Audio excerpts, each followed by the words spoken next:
So first on our list is getting the search ranking and the search results right. You can, on my screen, you can see a really complicated definition, but there's a simpler way to understand that as well. How do your favorite food bloggers work? They roam around town to town, navigating a bunch of restaurants, cafes, having the most delicious food there.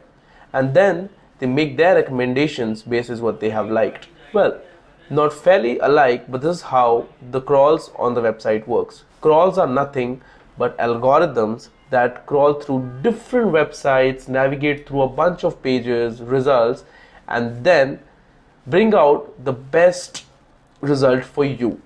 The second aspect of this is indexing. Now there's a simple explanation for this as well. Imagine you go to your library. There's a librarian watching a bunch of books and he knows every single of them thoroughly, like our crawls do about every restaurant. So what you really need to understand is you need to go and tell your librarian you need a book written by Rumi. All your librarian is going to do is go check all the books in that section and give you the best recommendation. Well, that's what called indexing. And the third on our list is all the things that you do to get your right strategy right. Think about it. Your food blogger does not know what you like, what you like eating, or what something that you want to do today. And similarly, your librarian does not know what are the kind of books that you like which Rumi has written. So the third part is where you come in the picture, where you enhance your strategy, where you improve your strategy. You do a bunch of techniques, you use a bunch of tactics to explain the algorithms why you are the most relevant search and your users reach you.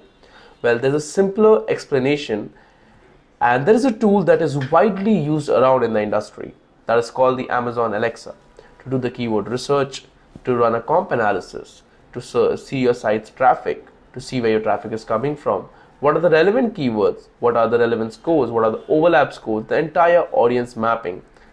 That is something and everything that you can achieve using this tool. It's fairly easy to understand, is simple, intuitive, and highly efficient to get your SEO game strategy. Well, why wait? Let's quickly see how we can demonstrate that in real time. So on my screen, you can see how exactly this website and the dashboard looks like.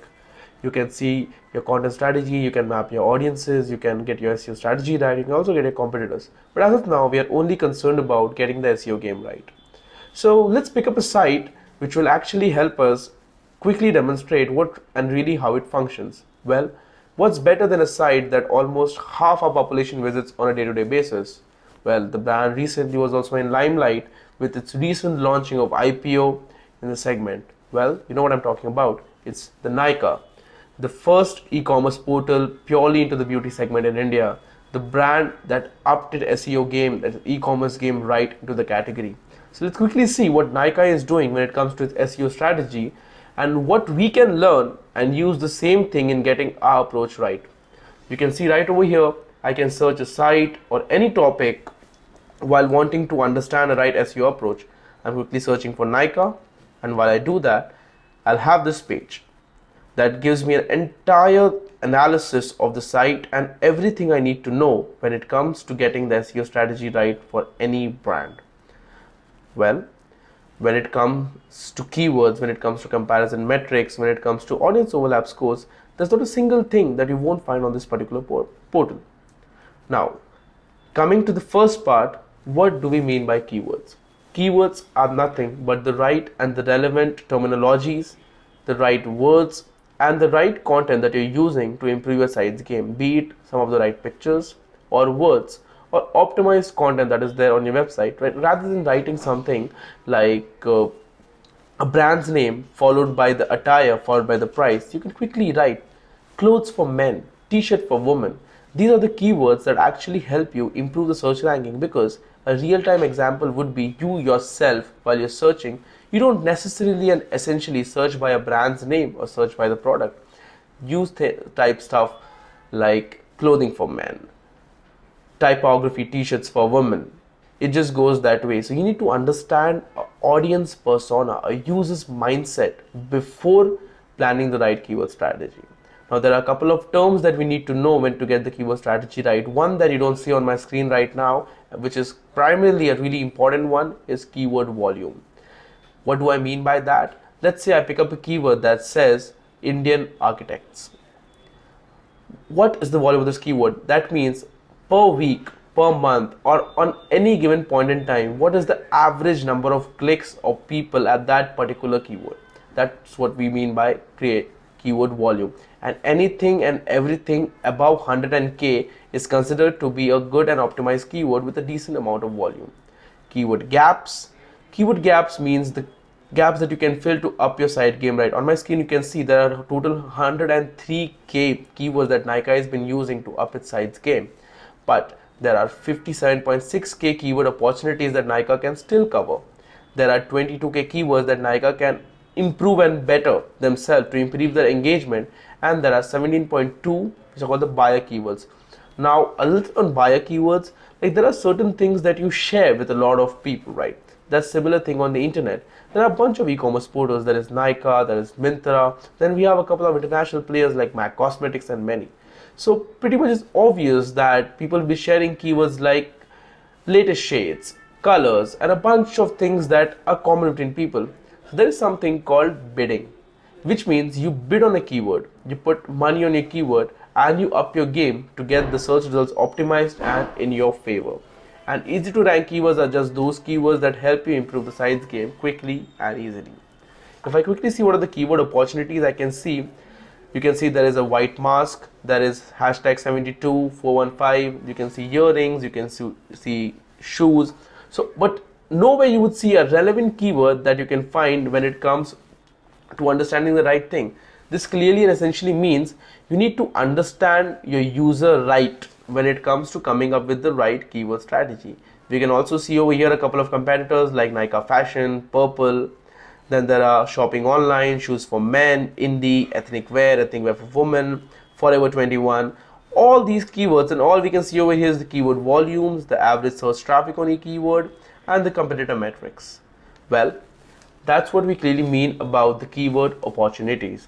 Now, keeping the keyword gap, keyword opportunities, and the easy to rank keywords and all that aside, we have the comparison metrics. Well, you need to know, as a kid as well, we always had that one competitor classmate we used to compete with. That's the same thing on the internet. Imagine the World Wide Web like being a large classroom, and every single website over there is a strong competitor for you. And especially the ones who have chosen the same subjects as you. Subjects are the metaphor I'm using for the service or the product that your site's providing, and every single person is something you're competing with. Like you can see on my screen, the traffic sources for Nika primarily come from search, social, referral, and direct, and the same thing is there for every single site. You can use this port to increase your search traffic, view all site comparison, and need to know what are the referral sites. What do I mean by referral sites? People who navigate through different particular platforms, and then they use those platforms and they come to yours through backlinks, through external links, through off-page strategies, and some recommendation on those pages. Then you can also find the top keywords over here on this particular section, and the last and not the least, you'll have the audience overlap score over here, because it's obvious that we, not just as Indians, overall, whenever we are trying to buy something, whenever we are trying to purchase something, or even if you're trying to experience something, it's quite obvious that we want to explore our options. We want to see a lot more. And that's what clearly means what audience overlap score is. Every single platform is trying to lure the customers in, is trying to get the customers to their platform. That clearly says that that's the same thing that we'll be doing with the keywords. Everyone will want to bid on the right keyword or the most volume keyword, and every relevant strategy will more or less resemble each other except couple terms basis relevant to the brand. And when the audience use those particular things, they might either go to Nykaa or purple.com or Big Basket or Ajio anywhere. That's what we mean by audience overlap. And lesser your overlap score, the better the health of your site. More your audience overlap score, well, that's when you need this course for. Keeping that aside, we also have the rankings, like the global internet engagement ranking. What do I mean by that? There are a couple of sites that rank number 1 when it comes to engagement. Well, any guesses which one would be the first one? Well, it's Google. It was obvious because most of the searches happen on that, and they don't need to up their game because they are the ones primarily responsible to set the algorithms right. That clearly takes me to Nykaa, which is 3,859 on its global engagement, which is quite good for an Indian brand, and that too into the e-commerce segment where not a lot of people visit on a day-to-day basis except the regular shoppers. And you can also see the geography. You can see what are the primary people coming from, what are the audiences, which particular geography they're active, and then you have the site metrics that tell you what is the daily engagement, what is the daily estimate time a person spends, and what are the bounce rates. The red shows it's a fairly small decline, and the green optimally shows the fairly fall rise, and that's what called. And I don't need to explain bounce rate, but when it comes to SEO, but in terms of analytics, a bounce rate is something when people come to your website and leave your site without performing anything. And 38.6% is considered to be one of the industry best scores, because a good and optimum average bounce rate is 50%, but a 38% of bounce score surely tells they have their content strategy right as well. Well, more on content strategy once we finish SEO. Leading to that, the site flows are from Google, Amazon, YouTube, Flipkart, just goes on like this. Site linkings are the off-page strategies that work well, and this is all you need to get your external traffic drawing to your platform right. Keeping all of this aside, we also have the social engagement section where we know the social topics are how you want to compete, the backpacking, online shop, t-shirt. Exactly, these are the topics that have been talked about on digital, like t-shirt, and that's what I mentioned. Like, that is the reason when it comes to SEO strategy, it's not just getting the content, or it's not just getting the optimum keywords right. It's also important to understand the user's persona. Let's have a look at a couple of keywords that an e-commerce platform as Nika would require. There's t-shirt, there's online shop, there's jeans, there's sandal, there's footwear, shoes, shirts, skincare, jackets, and a whole lot that you can see. I can keep going down, and each keyword will have articles, engagements, shares, and all of this will help you comprehend the best keyword plan, the best keyword strategy for your brand. As you can see on my tool, it's not just the content. You can get your site audit, you can check on-page SEO scores, you can check a competitor mix, which we just saw, which is called the audience overlap score. You can get the share of voice for your keyword. You can also see a competitor backlink.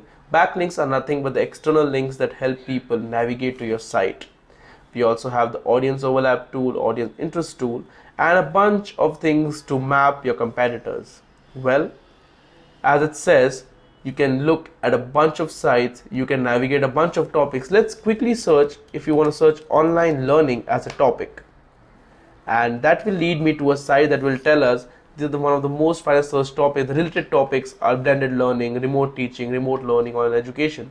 Keeping that aside, we'll have a whole lot of understanding of what it really works like. As you can see while the screen loads, there are articles, there are keywords, there are right engagement scores. We can have the articles, we have the total engagement score, we have the average engagements. We can also see the number of platforms that are using this particular keyword to get their site engagement right. As you can see on my screen, there is My Government, there is EduX, there is Press Progress, Insider.com, Global News, and each of them really have good engagement. There are monthly trends for particular thing. You can also find the highest and the lower engagement, and it just quickly works out. And you can see the optimal learnings, you can also see the alternate learnings, and it clearly tells you what actually and what exactly do you need to get the right keyword for your particular brand. As you can see, there are a bunch of articles on online learning, there are a bunch of keywords, and this is what helps you. So that takes me to the end of the SEO part, where we explored how you would implement a good SEO strategy, which is the most optimal tool for an SEO strategy. Well, without wasting much time, let's have a quick understanding of why SEO is important. Because it helps a greater visibility for your brand, and essentially it's in a holistic marketing experience. What I mean by that is an overall strategy for your brand where users have multiple options. Being on top of their search is one of the most and one of the finest ways to get the best results for your brand. Well, that's a lot to process, so have a quick recap. That is, SEO helps you increase your web engagement. It helps draw not just target groups but relevant target groups to your site. Leverage multiple web techniques to get conversions and leads. And finally, a full-fledged strategy to improve your site's ranking on the web engagement. Well, that's it on the search engine optimization side. But beware, a right SEO strategy does not guarantee complete site traffic. Even if you attempt and even if you achieve that, the right content and the right approach is really required to get your audience stick to your website. And if you really want to use this tool and see for yourself how essential, how important this is, and how efficient this is, you get a 14 days free trial to explore every single thing. Well, all you need to do is put up the topic you want to search for or the site you want to search for and the right keywords that you want to research on, and you have the results in front of you. You can see the link is right popping up on my screen. That's amazonalexa.com, where you can quickly do analysis for everything.